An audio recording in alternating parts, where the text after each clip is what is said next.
சீமான் விவகாரத்தில் சட்டம் தன் கடமையை செய்யும் என அமைச்சர் சேகர் பாபு தெரிவித்துள்ளார். முதலமைச்சர் மு.க.ஸ்டாலின் பிறந்த நாளை முன்னிட்டு சென்னை புரசைவாக்கம், கீழ்ப்பாக்கம் பகுதிகளில் இந்து சமய அறநிலையத்துறை அமைச்சர் சேகர் பாபு அப்பகுதி மக்களுக்கு உணவு வழங்கினார். பின்னர் செய்தியாளர்களை சந்தித்த அவர், பெரியார் பற்றி சீமான் பேசியதற்கு பிறகுதான் ஈரோடு மண் திராவிட முன்னேற்ற கழகத்திற்கு சொந்தமாகி உள்ளதாக தெரிவித்தார். இந்நிலையில் சீமான் மேலும் கூட பேசட்டும், தங்கள் பணியில் வேகத்தை இன்னும் பலமாக்குவோம் என கூறிய சேகர் பாபு, சீமான் விவகாரத்தில் சட்டம் தன் கடமையை செய்யும் என தெரிவித்துள்ளார்.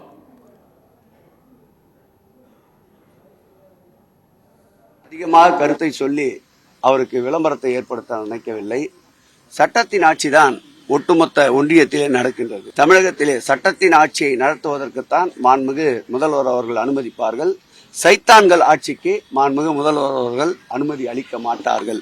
அவர் பெரியாரை பற்றி பேசிய பிறகுதான் ஈரோடு மண் திராவிட முன்னேற்ற கழகத்திற்கு சொந்தம் என்று அந்த மக்கள் தீர்ப்பளித்திருக்கின்றார்கள். எதிர்த்து நின்ற அனைவரையும் முன்ஜாமீன் வைப்பு தொகையை இழக்க செய்திருக்கின்றார்கள். ஆகவே அவர் இன்னும் கூட பேசட்டும்.